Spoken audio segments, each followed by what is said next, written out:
في مشكلة يا جماعة بتوقيت المباريات اليوم. توقيت المباريات اليمن والعراق، وفي كمان تشيلسي، وفي ريال مدريد. شوفوا يا جماعة، واحد يحكي الواقع.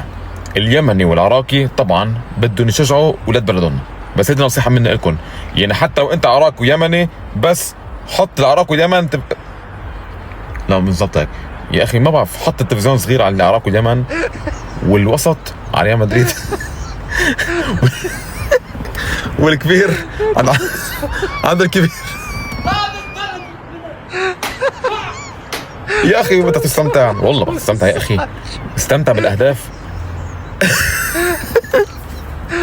اكتر فريق بيجيب اهداف يا معلم ومتعه هو تشيلسي، اقسم بالله من دون مبالغه. الموسم تشيلسي بين كل هالمباريات هو المتعه هلا حاليا يا جماعه. عراقي ويمني وباقي الدول العربيه بدك تستمتع. ريال مدريد حطوا المرتبه الثالثه. العراق واليمن لاهل اليمن واهل العراق، والتلفزيون كبير، شاشه كبيره عند عمك وسيدك نادي تشيلسي. تتريق انت ولد.